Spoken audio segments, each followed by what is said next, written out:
कि सत्यराजित सूर्य नारायण की भक्ति करते थे। सूर्य भगवान ने उनको मणि श्यमंतक नाम की दे दी। वो गले में पहन के आए, सब लोगों को बड़ा अच्छा लगा कि देखो इतनी अद्भुत मणि लेके आए। सबने कहा कि राज कोष में रखवा दीजिए। सत्यराजित ने नहीं माना, अपने घर ले गया। उसका भाई प्रसेन मणि धारण करके गया और उसको किसी सिंह ने वन में मार दिया। प्रसेन घर नहीं लौटा। अब प्रसेन जब नहीं लौटा तो सत्यराजित को मन में संशय हो गया कि हो ना हो श्री कृष्ण ने मेरे भाई की हत्या करवाई होगी। पत्नी ने पूछा वो ऐसा क्यों करेंगे? बोले वो मणि पहन के गया था। मणि के ऊपर कृष्ण की दृष्टि थी, लोगों से कहलवा रहे थे कि हाँ हमारे यहाँ रखवा दो। अब देखो श्री कृष्ण भगवान है, उनको कोई मणि की कोई लालच हो सकता है क्या? अरे हमारे आपके मन में लालच आ जाए बात अलग है, पर वो परमात्मा है। पर हम लोग तो उतना ही सोचेंगे जितनी बुद्धि हमारे अंदर होगी। सत्यराजित जिस बुद्धि से सोच रहा है उसमें धन भरा हुआ है, तो वो उतना ही सोचेगा। जिसके अंदर विकार है वो सब में वो ही देखेगा। एक बात ध्यान रखना, हमें यदि लोगों में दोष दिख रहे हैं तो समझ लेना चाहिए हमारे अंदर दोष ज्यादा है। क्योंकि चश्मा जैसे रंग का पहना होगा दुनिया वैसी दिखेगी। पीला चश्मा हो, कांच पीला पीला हो तो कैसा दिखेगा? सब पीला दिखेगा। हरा रंग लगा दो तो हरा हरा दिखेगा। काला चश्मा है तो काला काला दिखेगा। तो हमें दुनिया जैसी दिख रही है, सब में लोभ दिख रहा है, तो समझ लो हमारे अंदर अभी लोभ ज्यादा है। सबके अंदर काम दिख रहा है तो हमारे अंदर काम ज्यादा है। तो जो विकार हमें दूसरों में दिख रहे हैं वो हमारे अंदर है, तभी हमें वहां दिख रहे हैं। जिसके अंदर नहीं होगा उसको दुनिया बंदनीय लगेगी, उसको दुनिया सब अच्छी लगेगी। वैसे तो जड़ चेतन गुण दोष में विश्व कीन करतार, संसार में गुण और दोष तो सब में है।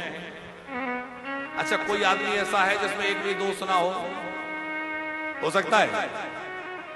और कोई एक व्यक्ति कितना भी खराब क्यों ना हो, ऐसा नहीं हो सकता कि उसमें एक भी सद्गुण ना हो। कोई ना कोई अच्छाई जरूर हो।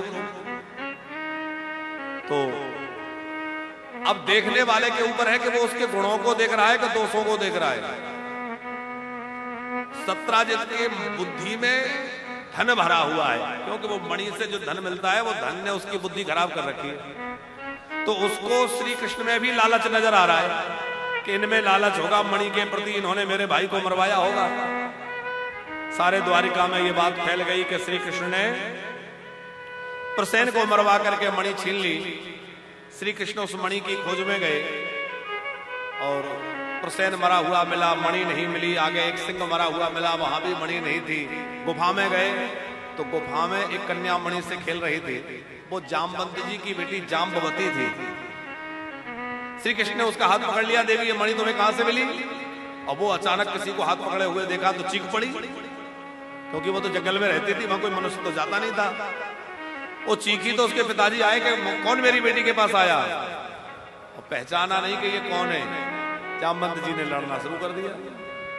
अच्छा श्री कृष्ण जो है अपने साथ में आए हुए सैनिकों से बाहर गुफा के खड़ा करने के समय कहा कि 12 दिन तक मेरी प्रतीक्षा करना। यदि मैं 12 दिनों तक ना लौटूं तो तुम सब लोग समझ लेना कि अब नहीं लौटूंगा, तुम लोग चले जाना। सब लोगों ने 12 दिनों तक प्रतीक्षा की।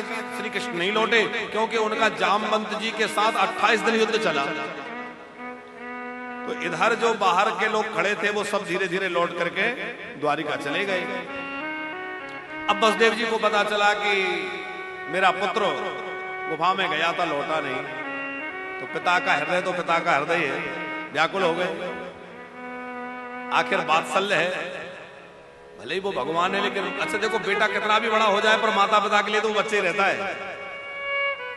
बेटा चाहे जितना बड़ा अधिकारी बन जाए पर मां तो कहेगी बेटा ध्यान रखना, बेटा समय से भोजन कर लेना, बेटा तू अभी कुछ जानता नहीं है, जरा ऐसे समझ के जाना, संभल के जाना। तो माँ बाप को तो बच्चे ही लगता है। वसुदेव जी भले ही पुत्र ईश्वर है और उनका जो वात्सल्य है उसके कारण वो दुखी हो रहे हैं। उस समय उनसे मिलने के लिए देवऋषि नारद वहां पधारे। नारद जी के सामने अपनी सारी बात वसुदेव जी ने रखी। नारद जी मुस्कुराए और कहने लगे आप परेशान मत होइए, आप मां भगवती जगदम्बा का आश्रय लीजिए। पराम्बा भगवती कृपा करेंगे, आपका पुत्र शीघ्र आपको प्राप्त हो जाएंगे। यथा जगाम भगवान देवर्षि ब्रह्मलोकता उत्थाय तं प्रणम्यासो वसुदेवव्यपूज्यत पुत्र प्राप्तै यदुर्सृष्ट देवी मारात्यम्बिका तस्याराधनेनैव सस्यास्तेयो ह्यवाप्यसे। वसुदेव जी ने पूछा कि वो देवी कैसी हैं, उनका स्वरूप क्या है, उनकी पूजा की पद्धति क्या है, कैसे आराधना करें। तब नारद जी ने मां भगवती की शाश्वत स्वरूप, उनकी सच्चिदानंदमय स्वरूप का वर्णन किया कि वही पराम्बा संपूर्ण सृष्टि की मूल कारण है। बड़ा सुंदर निरूपण नारद जी ने वहां किया है। यासा भगवती नित्या सच्चिदानंद रूपिणी परात परतरा देवी यया व्याप्तमिदं जगत। सारा जगत उन्हीं के द्वारा व्याप्त है, उन्हीं की शक्ति से संचालित हो रहा है। हे वसुदेव जी, नवरात्र प्रारंभ हो रहा है, आप विधान के साथ श्रीमद देवी भागवत का अनुष्ठान करिए, जिससे आपका पुत्र आपको शीघ्र प्राप्त हो जाए।